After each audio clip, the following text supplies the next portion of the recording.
안녕하십니까. 저는 오늘 진행을 맡은 김효정이고요. 옆에 박종환 배우님 그리고 임영희 감독님 나와 계십니다. 인사 부탁드릴게요. 네, 안녕하세요. 이명묵입니다. 이렇게 요즘에 지금 오시다 보셨겠지만 코로나 검사줄이 엄청 길게 늘어져 있더라고요. 하여튼 이렇게 이런 시기에 또 영화 보러 찾아와 주셔서 너무 감사드리고, 예, 코로나 조심하십시오. 네, 안녕하세요. 네, 고등학교 맡은 박종환입니다. 네, 그동안 말씀하신 것처럼, 네, 지금, 네, 좀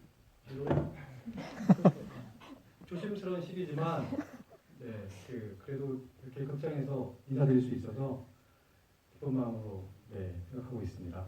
네, 반갑습니다. 토요일 오후가 사실은 움직이기 쉽지 않은 시기거든요. 귀찮기도 하고 네, 관객분들 많이 와주셔서 감사합니다. 일단 제가 질문을 몇 개를 먼저 좀 드리고 나중에 플로어에 마이크를 넘기기로 하겠습니다. 소감이 남다르실 것 같아요. 일단 감독님은 지금 이 작품이 첫 장편 영화고 종환 씨, 그러니까 박종환 배우 같은 경우 물론 올해 부산영화제에서 영화 많이 상영했지만 극장 개봉은 또 오랜만이잖아요. 지금 개봉한 또 더군다나 이제 본인의 주연작으로 그래서 각자 기회가 좀 그 소회가 남다를 거란 생각이 드는데 일단 감독님은 어떠신가요? 이런 장편을 가지고 또 GV 같은 거 하는 것도 뭐 기회가 많지는 않으셨을 것 같아요. 그러니까 소감이 좀 다르시겠죠? 예, 제 첫 장편이고 사실은 뭐 찍을 당시부터 이 영화가 과연 개봉까지 갈 수 있을까라는 고민은 상당히 많이 했었어요. 그러니까 뭐 아마 이런 류의 영화가 독립영화계에서도 별로 선호하는 장르는 아니고 그렇다고 뭐 상업영화 쪽도 아니고 하기 때문에 그런 부분이 있어서 고민을 많이 했는데 어쨌든 일단은 찍고 보자라는 마음으로 찍고 이제 그러다 보니까 사실은 예상했던 대로 개봉이 쉽지는 않았거든요. 그러다 보니까 한 이제 거의 만 3년 가까이 돼서 다행히 개봉을 하게 됐는데 그러니까 그런 것 같아요. 그러니까 뭐 이게 영화를 평생 해 나가기로 마음먹은 상태에서는 뭐 개봉한 게 물론 기쁘기도 하고 즐거운 일이긴 하지만 또 이 또한 다 과정이고 이제 사실은 지금은 다음 작품은 어떻게 들어갈 수 있을까 이 걱정이 사실 더 크죠. 하여튼 뭐 다행이라고 생각합니다. 개봉이 되게 돼서. 박종환 배우는 어떻습니까? 네, 개봉 때 이제 인사드릴 수 있는 건 또 영화제 때 관객분들하고 인사 나누고 대화 나눌 수 있는 거랑은 조금 다른 부분이 있는 것 같아서 네, 좀 더 다양한 취미의 사람들 만나서 대화 나눌 수 있고 그리고 거기에 대한 사람들의 감상을 조금 더 다양하게 느낄 수 있으니까 그런 면에서는 개봉 상영 때 조금 더 많은 감정이 드는 부분들이 있는 것 같아요. 네. 다행입니다. 박종환 배우가 얼마 전에 다리가 좀 안 좋았었는데 그래서 지금 많이 나아진 것 같아서 정말 여러 가지로 다행입니다. 지금 이 영화가 소설을 원작으로 하고 있다고 얘기하기 좀 애매하죠? 컨셉만 가져왔다고 얘기를 해야 더 정확할 것 같아요. 여러분 뭐 아셨겠지만 구보씨의 일일이라는 원래 그 단편 소설이 있었죠? 중편인가요? 근데 감독님 단편을 보니까 서울 64년 겨울인가요? 김성옥 작가의 단편을 또 영화화하신 적이 있었더라고요. 근데 보면은 문학에 관심이 많으신 감독님이구나라고 생각이 들기도 하고 또 영화를 보고 나면은 일종의 서울에 대한 찬가 같은 또 그런 생각도 들거든요. 이 사대문화를 벗어나지 않으니까요. 근데 이런 공간에 대한 애정이 굉장히 많으신 것 같아요. 서울 안에서. 아마 그런 면이 그러니까 이거 개인적인 건데 서울에서 지금 산 지가 30년이 좀 넘긴 했는데 저는 아직도 이렇게 서울에 뭐 지방에 갔다 올 때 한강을 넘어와야지 이제 서울에 도착했구나라는 느낌이 좀 들고 그러거든요. 그러니까 뭐 제 주 활동 무대도 30여 년간 대부분이 다뭐 직장생활할 때 강남에서 할 때 이외에는 대부분이 다 강북, 강이북 쪽이었고 주로 제가 들려 찾는 그런 장소가 영화에 나오고 이 소설 원작에도 대부분 그 광화문 일대에서 후보가 이렇게 대회를 하는 이런 설정인데 아마 그런 것 때문에도 더 그 작품을 모티브로 해서 영화를 만들지 않았나 싶기도 합니다. 제가 사실 이 영화를 시사회에서 저는 처음에 봤는데 제가 만든 영화인 줄 알았어요. 왜 그런지 아셨어요? 왜 그러냐면 그 관객분들 기억하실지 모르겠는데 이제 구보가 제일 처음에 술을 마시는 곳이 을지로 세진식당이라는 곳입니다. 거기가 그 을지로 노포로 굉장히 유명한 곳이에요. 나중에 꼭 한번 가보시기를 추천을 드립니다. 거기 을지로 볶음, 오징어 볶음이 아주 맛있습니다. 그리고 이제 구보가 돌아다니다가 극장도 가고 생선구이 골목도 가고 그 대학로의 틈이라는 에피바를 또 가지 않습니까? 거기가 또 제 단골집이거든요. 그리고 또 중간에 봄다방이라는 곳이 나와요. 대학로에. 근데 거기도 제 단골집이에요. 그래서 이분이 내 스토커인가? 왜 내가 가는 것만 이렇게 나왔지? 굉장히 놀랐던 기억이 나는데 이 장소들을 다 어떻게 섭외를 하신 거죠? 그 틈은 근데 틈에서 본지 우연히 한번 뵐 수도 있겠는데요. 그랬을 수도 있어요. 틈이라는 그 에피바는 거기가 틈이라는 이름이 왜 생겼냐면 그 소나무길인가요? 거기 맞습니다. 네, 소나무길 그 건물 5층짜리 건물 5층 꼭대기에 테이블 2개 갖고 처음에 그 집이 시작이 됐었어요. 그게 90년대 말쯤인가? 근데 저는 그때부터 그 집을 다녔었거든요. 그러다가 이제 계속 넓혀갖고 옮기고 해서 이름은 계속 쓰는데 거기는 워낙이 그 친했던 집이고 자주 가는 집이고 그래서 이 장소에서 꼭 한번 영화를 찍어야겠다 생각했었고 나머지 장소들은 다 이제 제가 주로 갔던 곳은 아닌데 그 일대에서 지나가다 보고 뭐 대부분 이랬던 데고 또 그 영화 분위기상 맞을 만한 곳을 찾다가 보니까 우연히 그 세진식당도 알게 됐고 그리고 인사동 같은 데에서는 그 북촌이라는 데하고 뜰가다원 이런 곳을 이제 섭외를 하게 된 거예요. 사실 세진식당은 근데 지금은 너무 유명해져서 줄이 길어서 뭐 촬영을 하기조차도 쉽지 않은 곳이 됐죠. 박종원 배우는 혹시 이 장소들 중에 가본 데 있어요? 제가 실제로요? 네. 네, 저도 그 대학로에서 제가 이제 그 좋아하는 그 배우들 공연할 때 공연 같이 이제 관람하고 끝나고 이제 그 틈이라는 곳에서 자리 한다고 해서 저도 같이 가서 그 자리에 함께 했었고 그때 처음 갔을 때도 자리가 조금 분위기가 좋았던 것 같아요. 거기 있는 사람끼리 다 같이 좀 어울리는 분위기가 있었고 그러다 보면 어느 순간에 어떤 한 분이 갑자기 뭐 기타나 피아노를 연주하시고 네 그러면서 거기 있는 사람들도 서로 모르는 사람들도 있지만 자연스럽게 어울리고 네 즐기고 그런 것 같아요. 관객분들도 나중에 꼭 한번 가보시면 좋을 것 같습니다. 구보CJ를 투어로 해서 고골목에 샘국도 있고 괜찮은 쏠쏠한 술집이 많지 않습니까?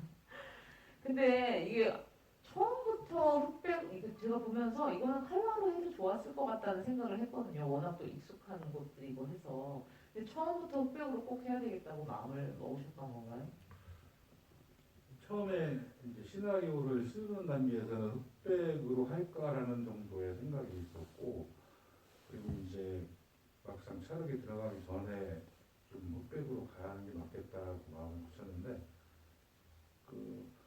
일단은 제가 흑백을 좋아해요 개인적으로. 그리고 단편 영화를 하면서도 흑백을 좋아하지만 단편 영화를 흑백으로 찍은 게 하나도 없거든요. 근데 이 작품은 일단은 제목부터 그 예전 작품을 오마주해서 따왔고 그 설정도 그 옛날 그 거리의 풍경을 좀 느끼고 이런 모습을 아무튼 칼라를 했을 때는 너무 이질감이 들지 않을까라는 생각이 마지막에 많이 들더라고요. 그래서 일단 흑백으로 가는 게 맞겠다 싶었고 거기에 더해서 또 중요한 부분이 제작비 문제 때문에 이게 미술로 좀 치장하는 부분이 비용이 많이 들어가서 흑백으로 좀 가리고 싶은 마음이 좀 있기도 했고 그렇습니다.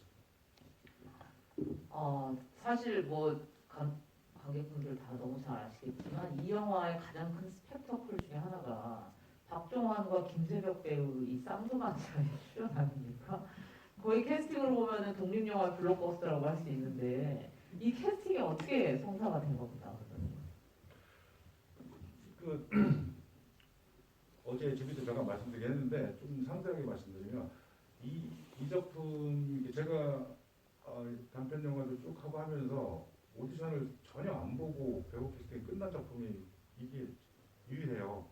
그러니까 이 작품은 어떻게 준비를 하는 과정에서 이제 박종환 배우 같은 경우는 제가 집중 연락처를 몰라서 그 다른 작품 그 박종환 배우가 출연했던 작품에 스태프로 있던 친구한테 전화를 해서 그 친구도 모르더라고요. 그래서 그 친구가 정가영 감독하고 자기가 친하다. 정가영 감독 통해서 알려드리겠다 해갖고 이제 정가영 감독이 연락을 줘서 박종환 배우 연락처를 받고 연락을 좀 만났는데 사실은 그때 박종환 배우한테는 사실은 좀 미안한 일인데 여배우를 이 지유 역을 되게 중요한 역인데 이거를 캐스팅을 해야 되는데 쭉 보다 보니 김세욱 배우가 적합하겠다는 생각이 들었는데 그때는 사실 김세욱 배우 잘 알지를 못하는 상태죠 저는. 근데 얼굴들에 같이 이제 출연했잖아요. 그 영화도 보고 하면서 김세욱 배우가 해도 괜찮겠다 해서 했는데 연락처를 모르니까 그때 이제 박종환 배우 캐스팅을 해놓고 술을 한 잔 먹으면서 쫄랐죠. 나중에 들은 얘기인데 그때 상당히 부담스러웠다고 그러더라고요. 처음 편하게 얘기를 한 건데 캐스팅까지. 고민을 한차례 하다가 그래서 아직 전화 안 해봤냐 그랬더니 예 잠깐만. 그 정한 씨는 이걸 차인필 미루려던 거 아니었나요? 억지로 한 비료를 했던 건 아니고 저도 제가 직접적으로 이렇게 오피셜하게 이렇게 일을 다른 배우가 대기해 본 적이 없었어가지고 그래서 조금 머뭇거리게 되긴 했는데 미루려고 했던 건 아니에요. 아니 근데 기적적으로 돼서 정말 다행이죠. 네, 김세혁 배우가 사실은 역할이 구보 이외에는 나머지는 다 그 조연급으로 한 씬 정도밖에 안 나오는 역할이라 이제 적극적으로 권하기는 사실 미안했는데 그래도 시나리오를 보고 흔쾌히 또 하겠다고 연락을 주셔서 함께 하게 됐습니다. 근데 또 따지고 보면은 이 두 배우뿐만이 아니라 기종 선배님도 여기 출연을 하시고 문창길 배우님 되게 오랜만에 그 두 분의 투샷을 같이 보는 것 같아요. 그 두 분은 개인적으로 연이 좀 있으셨나요? 저도 이번에 영화를 찍으면서 처음 알았는데 문창길 선생님하고 기종훈 선생님이 서라벌고등학교 2년 선후배 직속 선후배지간이신데 이제까지 같이 연극하고 영화를 수십 년을 해오시면서 같은 씬에서 같이 등장한 적이 처음이었다고 그러더라고요. 이번 제 영화에서 한 영화에서 출연을 했었지만 씬이 겹치는 게 없었다고 그러더라고요. 그래서 서로 대화를 주고받는 게 자기들도 신기하다 이렇게 하셨는데 문창기 선생님은 제 오렌지 연구라는 작품 2013년도 작품에 주인공으로 출연해 주셨었고 이번에도 동교수 역을 부탁을 드리려고 수원에 찾아뵀는데 저는 이제 속으로는 기종훈 선생님이 이 서대표 역을 좀 해줬으면 좋겠다 싶어서 그 생각을 하고 있은 차에 문창기 선생님이 동교수 역을 하겠다고 그러면서 이거 서대표는 주봉에 시키면 되겠구만 그러시더라고요. 그 자리에 쉽죠. 그래서 그게 연락 좀 그러면 그것도 부탁을 하신 거예요? 아니 부탁한 게 아니라 문창기 선생님이 먼저 말씀을 끊으시더니 전화기를 끊었더니 바로 전화하셨어요. 그래서 주봉이냐 그랬더니 또 작품 하나 같이 하자 이렇게 돼서 바로 그 자리에서 캐스팅이 또 됐던 거죠. 이래저래 운이 참 좋은 타이밍과 운이 굉장히 좋은 작품이네요. 이거를 제가 떠올려봤는데 여름에 찍었으면 이 맛이 나지 않았을 것 같아요. 그래서 겨울을 고르신 것 같은데 그건 맞나요? 겨울 이 타이밍은? 그게 일부러 이렇게 설정을 겨울로 해서 겨울에 맞춰 찍은 건 아닌데 공교롭게 제가 갑자기 이 영화 속의 그것처럼 방황을 하다가 안 되겠다 시나리오를 빨리 써서 빨리 찍자 시나리오를 쓰자고 마음먹은 게 12월이고 1월에 프리를 하고 2월에 촬영했습니다. 이게 물론 이제 중간중간 실내에 들어가는 장면이 꽤 많기도 한데 돌아다니는 장면이 굉장히 많잖아요. 그래서 배우 입장에서는 좀 힘들었을 것 같아요. 추운 겨울이기도 하고. 근데 별로 춥지 않았나요? 괜찮았나요? 날씨는 비교적 포근했던 것 같고요. 그리고 배경이 대부분 다 거리가 가까운 거리들이라서 걸어서 이동하면서 촬영하고 했던 것들이 전체적으로 봤을 때 스태프들도 뭐 나눠서 차를 사고 이동해서 차를 주차를 하고 또 다시 촬영장까지 오고 이런 것보다는 훨씬 더 같이 이동하면서 그게 더 효율적이기도 하고 즐거웠던 것 같고 그래서 힘든 건 못 느꼈어요. 나중에 이제 그 저희 촬영 준비하면서 현장에도 미리 답사도 가봤고 그리고 촬영 때도 또 이제 계속 걸어다니면서 찍게 되고 끝나고 났을 때 이제 그 핸드폰으로 거리를 이제 측정했던 거를 확인해 봤는데 대략 그 스태프분이 얘기해 주신 것 같아요. 그 거리의 느낌을 저희가 서울에서 대전까지 아 진짜요? 네, 걸어간 거예요. 그 거리를 걸어 다녔다고요? 네.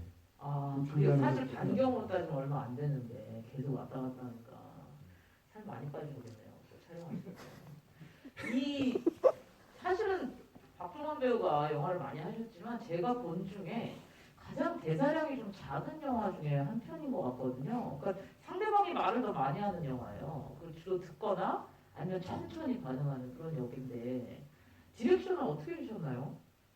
표정으로 얘기해야 될 때가 굉장히 많은데. 네, 이거는 그 어떻게 보면은 이제 캐릭터 중심 영화인데다가 더더군다나 캐릭터가 대사는 없고 그래서 대부분 다 이제 내면 감정을 표정이나 행동으로 해야 되는데 그 부분에 대해서 그러니까 박종환 배우가 연기를 잘한다는 건 이제 다른 작품을 통해서 좀 인지를 하고 있었는데 과연 이런 내면적인 감정 연기를 잘 할 수 있을까에 대해서는 이제 의구심도 있었고 근데 이제 만나서 얘기를 하면서 근데 오히려 또 자신감을 보이더라고요. 박종환 배우는 나는 내면 연기가 내면 연기가 강하다고 하더라고요. 그래서 그래?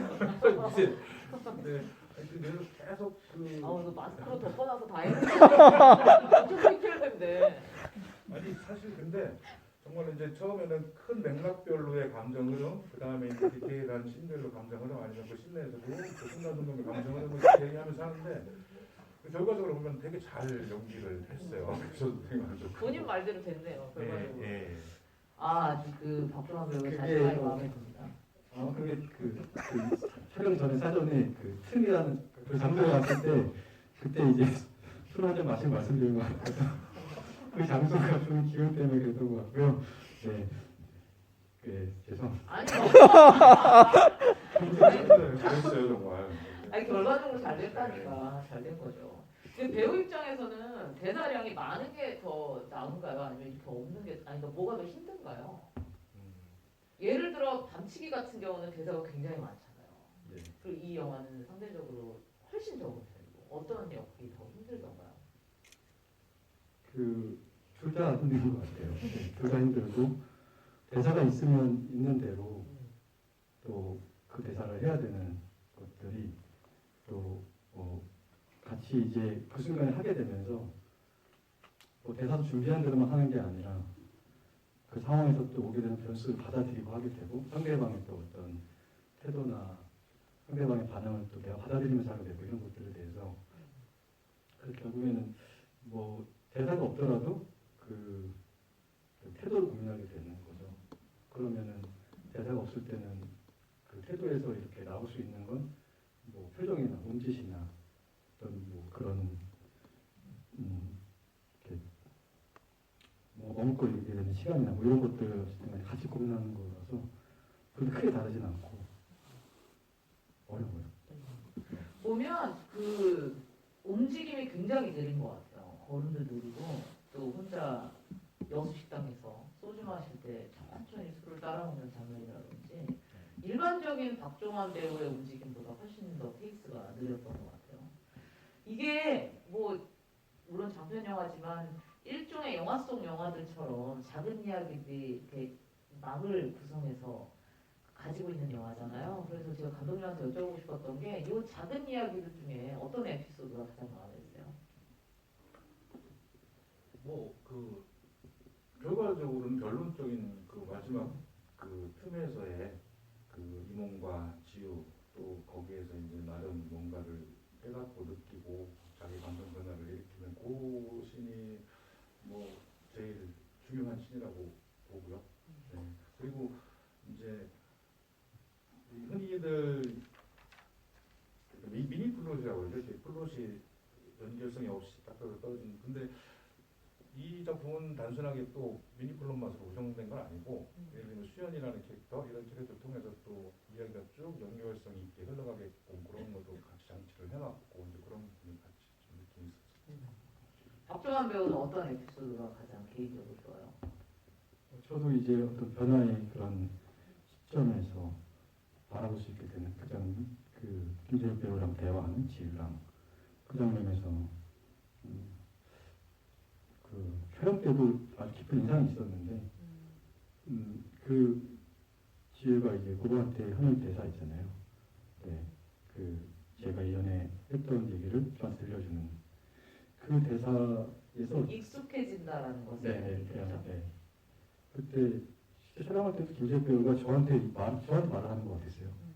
네, 저한테 말을 하는 것 같았고 그런 느낌들이 좀 깊은 인상이 있었던 것 같아요.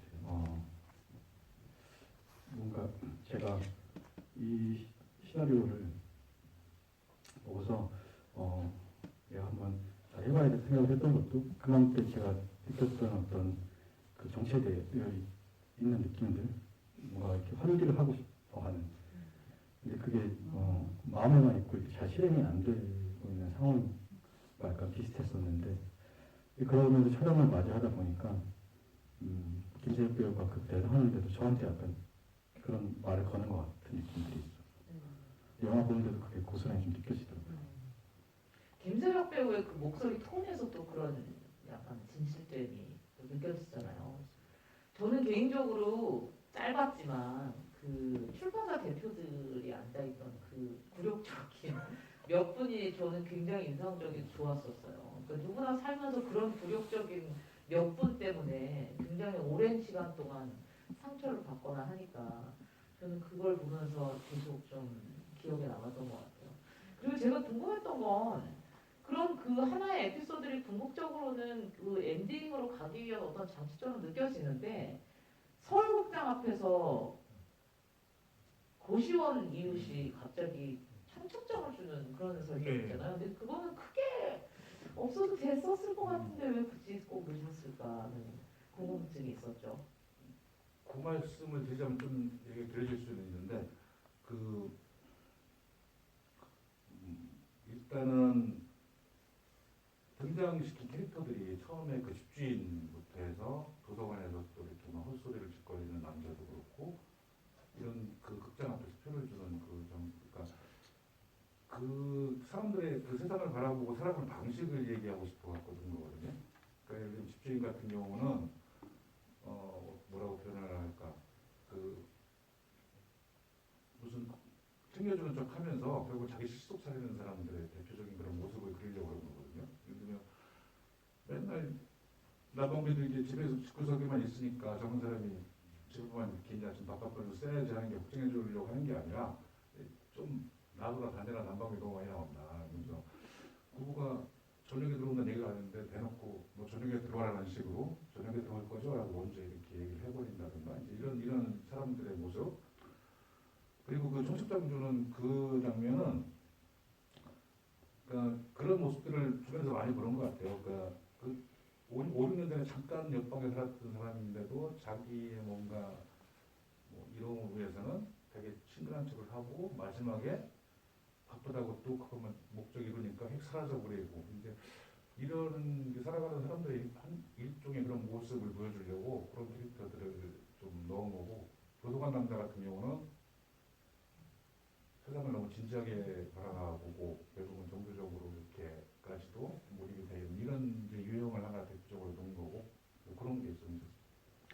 저는 이 영화 보면서 제일 좋았던 게 이게 그 잊혀져 가거나 없어져 가는 것들에 대한 향수가 굉장히 짙은 영화잖아요. 뭐 흑백 필름에 대한 얘기를 한다든지 카메라도 그렇고 원고지라든지 뭐 이런 아이콘들이 계속 등장하는데 사실은 영화니까 또 영화적으로 볼 수밖에 없는 것이 여기 서울극장이 나오지 않습니까? 그리고 서울극장이 정말 거짓말처럼 사라져버렸죠 지금. 그래서 보면서도 되게 울컥하다라는 그런 생각을 했던 것 같아요. 감독님이나 박종환 배우나 혹시 그런 다들 없어져서 안 쓰는 것들 중에 혹시 쓰고 계시는 거 있으세요? 원고지는 정말 쓴 사람이 이제 없는 것 같고요. 뭐 필름 카메라는 그래서 좀 있죠. 우리 그 영화 속에 보면 그 그부가 아침 일찍 집을 나와서 사진관 이제 현상소를 찾아갔는데 이제 아직 출근 안 해서 밖에서 기다리다가 이제 다시 올라가잖아요. 그래서 문 따고 들어갈 때 보면 벽에 보면 포스터 하나 붙어 있거든요. 그게 다시 흑백이라는 포스터예요. 요즘에 이제 젊은 사람들이 그 레트로 이런 톤들 좋아하고 하다 보니까 얘 목고풍을 좋아해서 요즘에는 또 필름 카메라 찍는 사람들이 많이 늘어났다고 그러더라고요. 저 같은 경우도 사진을 오래 했는데 그 끝까지 필름 카메라를 고수하는 세대였어요. 그러다가 영화 하면서 있던 필름 카메라를 다 이제 팔아먹었죠. 실제 본인의 얘기였네요. 그래서 카메라를 파는다면. 그거는 좀 그렇다고 볼 수도 있겠는데. 네. 지금 제가 가지고 있는 것 중에 좀 뭐 올려다는 게 뭐가 있을까? 사용은 안 하는데 버리지를 못하고 있는 게 있는 것 같아요. 삐삐. 아, 삐삐를 아직도 그리고 가지고 있어요? 그 마이마이 네, 이런 걸 저는 아직도 버리지 않고 갖고 있습니다. 박종환 배우는 뭐 갖고 있는 거 없어요? 저는 네 가지고 있는 건 없는 거 같고요. 요즘에 그 사진 앨범 그거를 사람들 대부분 다 아직까지 다 쓰시는지 모르겠는데 그렇죠. 요즘에는 다 카메라로 보니까요. 그 사진 앨범을 이제 사보게 됐어요. 네. 뽑아가지고 집어넣는 거예요. 옛날처럼. 네. 그렇죠. 제가 마지막으로 질문 하나 드리고 이제 플로어로 마이크를 넘겨드리겠습니다. 마지막 장면이 그러니까 사실 집은 어느 동네에서 찍으셨는지 모르겠는데 그 기와집 혹시 뭐 성북동 그런 거 아니고 사직동. 사직동. 예, 경희궁 그 다음 끝자락 바로 넘어 있는. 그것도 역시 딱 정말 그 사례는 아니네요. 그리고 끝이 해화역에서 끝나거든요. 네. 영화가 공허한 마로니에 공원을 바라보면서 터덜터덜 걸어가는데 그 테이크가 굉장히 길잖아요. 그래서 감독님에게 드리고 싶은 질문은 왜 그 해화역으로 가는 것을 마지막 엔딩 씬으로 잡으셨는지와 박종환 배우가 그 뒷모습 연기를 굉장히 오래 하시지 않았습니까? 이 엔딩 시퀀스를 위해서. 그래서 무슨 생각을 하면서 뒤에 뒷모습에 과연 어떤 감정을 담으며 연기를 하셨는지. 거기가 일단은 이제 저희가 마지막 그 시나리오 마지막 장소가 마로니에 공원에 이제 부부가 혹시나 뭐 큰 기대는 아니지만 수연이 아직도 기다리고 있을지도 모른다는 막연한 기대감 이런 것 때문에 마로니에 공원을 둘러보고 들어가는데 이제 당연히 이제 그 연결돼 있으니까 지하철역으로 가는 건데 그 구상에 처음 시나리오 구상할 때 이제 부부가 이런 새로운 마음을 먹고 뭔가 이제 내일부터 좀 다시 새롭게 마음 먹고 살아가 보자 이런 거를 그 역으로 쭉 걸어가는 뒷모습을 오랫동안 잡으면서 그 여운을 좀 보는 사람들한테 남겨주는 게 좋겠다라는 생각으로 일단 그거를 찍었고. 네. 그러니까 뭔가 그 이제 플랜 A가 안 됐고 플랜 A가 뭐죠? 이제 만나는 거? 본인 써서 이제 써주면 아까 원고 이제 플랜 B를 이제 해보려고 이제 그런 어떤 그 상태가 바뀌면서 그 기분을 좀 그 기대와 설렘을 잘 유지하고 집에 들어가고 싶었던 뒷모습에서도 어떤 기대나 설렘이 있었으면 좋겠다. 와 동시에 또 하나는 이건 제 개인적인 문제인데 제가 걸음걸이가 뒤에서 봤을 때 어릴 적부터 좀 약간 그 오해를 많이 받게 되는데 저는 그냥 그 정직하게 걷는데 걸음걸이가 조금 멀리서 봐도 약간 티가 나는 어떤 특징이 있다라고 해서 영화를 보고서 그렇게 얘기하시는 분들이 많아요. 그 장면 걸어갈 때 웃기려고 뭔가 약간 어떤 그런 상황을 유발하려고 코믹적인 상황을 유발하려고 그렇게 걸었냐라고 했을 때 그냥 그때 맞아 하고 넘어갔는데 사실 내심은 그게 아니었거든요. 그냥 그래서 사실 이게 걷는 거에 대해서 어릴 때부터 워낙 그 가족들한테도 얘기 많이 들었고 그런 거에 대한 오해를 좀 이번에는 안 받고 싶다. 네, 뭔가 이렇게 뒤뚱뒤뚱 걷는 느낌들이 좀 잘 티가 안 났으면 좋겠다. 뭐 그런 생각. 근데 굉장히 복합적이었던 것 같아요. 박종환 배우가 지금 약간의 희망을 보여주고 싶었다고 하지만 저는 굉장히 초연하게 느껴졌거든요. 그 뒷모습이. 이것만은 잘 될 수 있을 것인가. 그러니까 여러 가지 생각을 좀 하면서 그 생각에 룸을 남기면서 이 영화가 끝난 것 같아서 기분이 참 좋았습니다. 보고 나서. 그리고 그 뒤뚱뒤뚱은 전혀 못 느꼈어요. 네, 그래서 신경을 썼던 제가 옛날에 국도국장이라는 영화 그 뮤비를 할 때 거기서 이한희 배우가 계속 담배 피는 쪼그리고 앉아 담배 피는 장면을 다 뒷모습으로만 찍거든요. 그래서 제가 뒷모습 연기의 대가다 뭐 이런 말씀 드린 적이 있는데 이 박종환이 뒷모습으로 걸어가는 그 연기 역시 정말 잊을만한 뒷모습 연기가 아닌가 싶습니다. 관객분들에게 질문을 좀 받아볼게요. 저희가 그 상황상 마이크를 드리지 않는 걸로 알고 있고요. 질문을 드려보도록 하겠습니다. 오래된 카메라 관객분. 박종환 배우님, 이번 영화에서 애드립이나 대본 이외의 것이 영화에 담긴 것이 있는지 궁금합니다.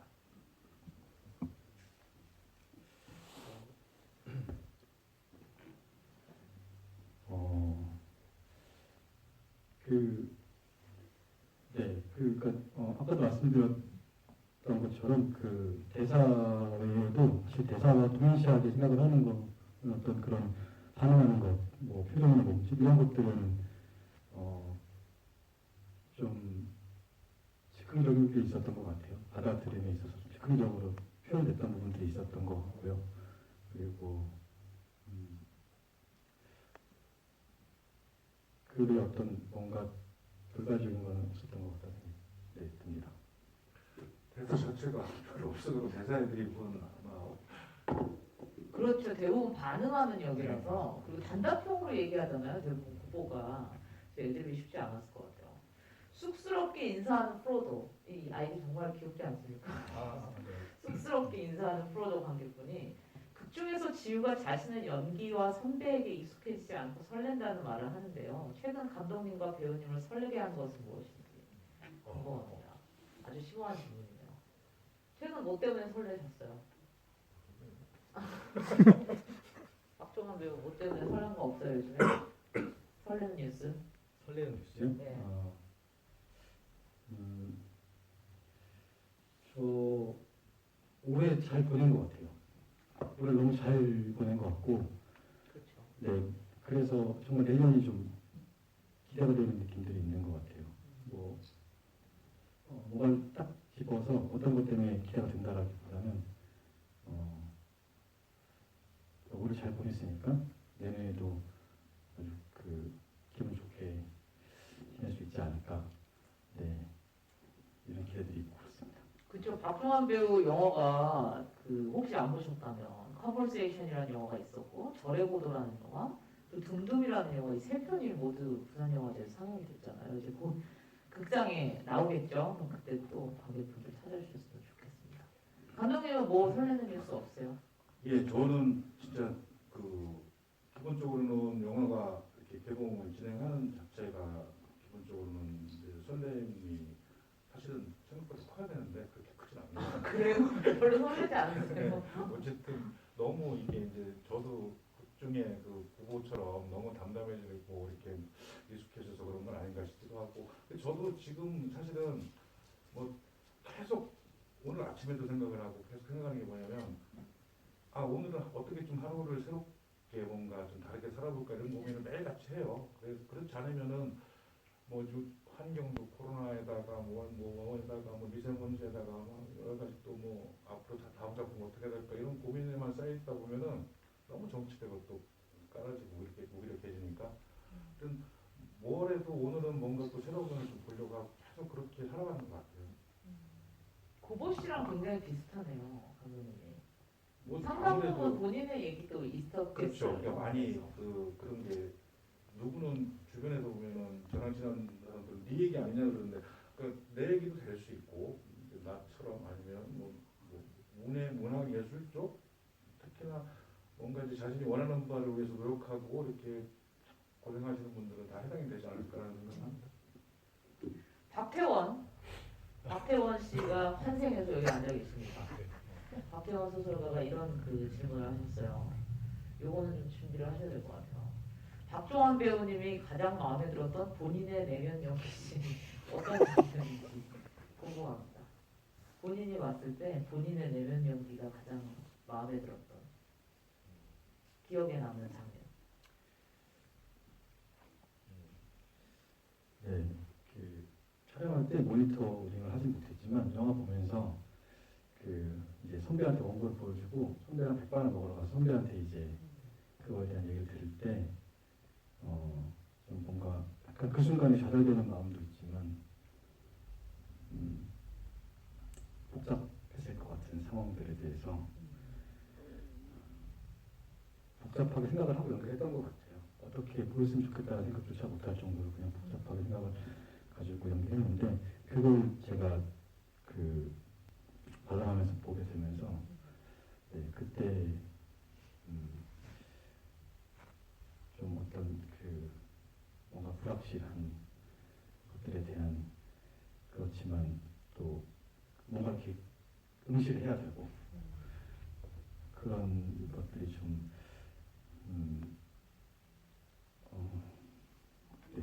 약간 새롭게 느껴지는 느낌이 있었던 것 같아요. 사실 이게 물론 원작 소설을 그대로 영화한 영화가 아니기 때문에 비교를 하는 것 자체가 좀 뭐 합리적이지 않을 수도 있지만 나중에 소설을 읽어보시면 소설은 좀 밝아요. 그러니까 그 부보 씨가 호기심이 되게 많은 사람이거든요. 그래서 굉장히 관찰하는 걸 좋아하고. 근데 이 영화 속 부보는 그거에 비해서 굉장히 우울하고 이미 실패에 대해서 그러니까 좀 뭐랄까 희망을 많이 잃은 사람이죠. 그래서 저는 그 백반집 씬에서 무슨 생각을 했냐면 이미 이 사람이 거절을 당할 걸 알았을지도 모르겠다라는 생각을 좀 했었어요. 표정에서 그닥 별로 이렇게 막 설레거나 하지 않는. 근데 그런 장면이 참 좋았던 것 같아요. 그러니까 버전이 완전히 다르다는 의미에서. 마지막 질문입니다. 쥐비 좋아요, 관객분. 메인 포스터가 궁금해요. 포스터 처음 봤을 때 들판이랑 황야 같은 곳을 걷는 것 같았는데 영화에서는 완전히 서울 시내를 돌아다니더라고요. 저 포스터의 장소가 어딘지. 근데 이게 다 밀어나가지고 그냥 하얗거든요. 뭐 어디서 찍었어도 이렇게 나오지 않았어요. 뒤에 이게 하얗게 다 지워놓구나. 별로 기억 안 나실 것 같아요. 그리고 이 뒷모습은 영화에서 한 20번 정도 나오는 계속 나오는 뒷모습이에요. 그 엔딩에서도 이거고 초반에 걸어다닐 때도 이거고 충무로에서도 이거고. 근데 저 지금 메인 포스터에 등장한 뒷모습은 영화에서는 안 나오는 장면이고요. 이 장면은 이제 편집 때 통으로 날아간 씬 중에 하나에 들어있는 장면이었고, 이게 그 낙산공원 나오잖아요. 낙산공원 나오기 전에 이제 원래 그 촬영분에는 이제 구부가 그 가는 길에 아이들 놀고 있을 때 자기 옆으로 굴러온 공을 던져주는데 삑소리 나서 멀리 날아가는 이런 씬이 하나 있었는데, 거기서도 이제 엉뚱한 데도 던져주고 아이들한테 후사를 듣고 그러면서 이제 걸어가는 장면이 있었는데, 그때 걸어가는 그 뒷모습을 이제 포스터에서 뒷모습 중에 제일 괜찮은 것 같아서 따서 이렇게 싹 밀고, 그러니까 저렇게 그 여백의 미를 주고 싶어서 일부러 다 배경을 밀고 바닥만 남겨놨거든요. 뒷모습 바닥만 남겨놓고.